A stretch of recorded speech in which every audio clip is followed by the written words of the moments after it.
que te estressa? Você se considera uma pessoa estressada? O termo estresse é uma das palavras mais utilizadas em todas as línguas do mundo, porém de uma forma incorreta. E para isso, o doutor Alfredo vai nos explicar hoje o que realmente esse termo significa, doutor. Tudo bem? Boa Tudo tarde, bem. seja muito bem-vindo. Um feliz 2026, né, para todos nós. Mas vamos lá. Na verdade, o estresse, dentro da sua definição técnica, científica, seria todo e qualquer desafio, interno ou externo, real ou perceptível, né, percebido, que altera o nosso funcionamento, ou seja, que tira a linha de funcionamento do nosso organismo, que a gente normalmente chama de homeostase, do seu padrão de funcionamento. Ou seja, seria aquilo que vai obrigar o organismo a superar aquele desafio. Tá? Então, de uma forma muito simples e técnica, seria essa a explicação. A pessoa que mais estudou, na verdade, né, os fenômenos ligados ao termo estresse foi na década de 30, um cientista, um endocrinologista, na verdade, húngaro, canadense, Dr. Hans Selye, que foi quem deu toda a nossa base de conhecimento que nós hoje herdamos. Então, óbvio que por ser um neuroendocrinologista, Dr. Selye ele estudou todas essas modificações que são produzidas no nosso organismo a partir desses desafios. Tá? Então, o organismo do ser humano, frente a esses desafios, ele vai promover uma série de modificações neurológicas e endócrinas em resposta a esses desafios.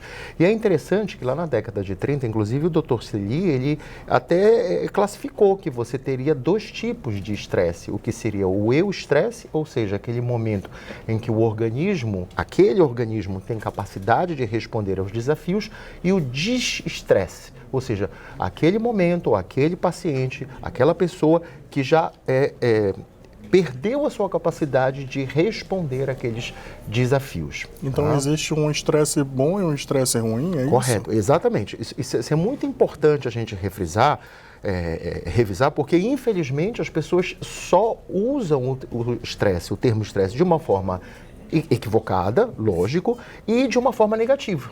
Tá? Você sabe aonde a gente pode até usar ver esse efeito positivo do estresse?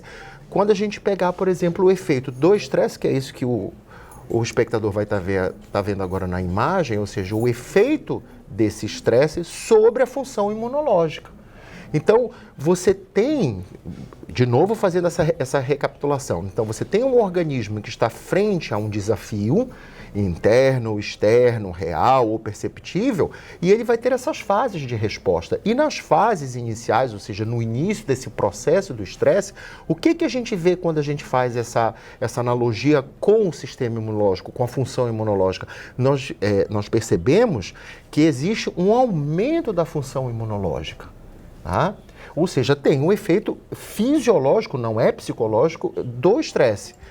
Só que no gráfico, o que você percebe? Que conforme aquele estresse persiste, ou seja, se você sai daquela fase do início do estresse, o estresse moderado, né, que seria aquele não é tão prolongado, e você vai entrando num estresse crônico, aí é que você tem, inclusive, a queda da função imunológica.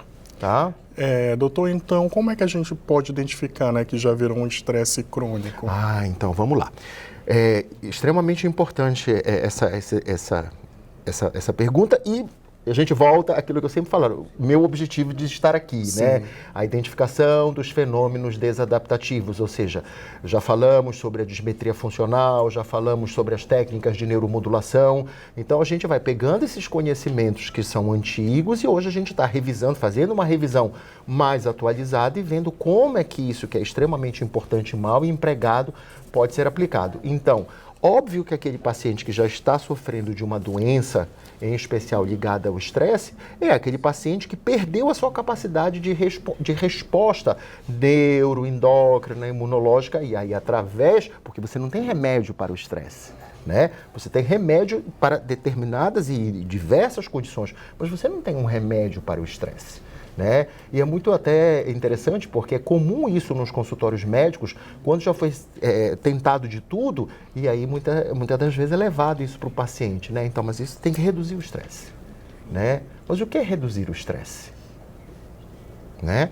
Se aplicarmos o conceito técnico, não tem como o paciente fazer uma redução do estresse.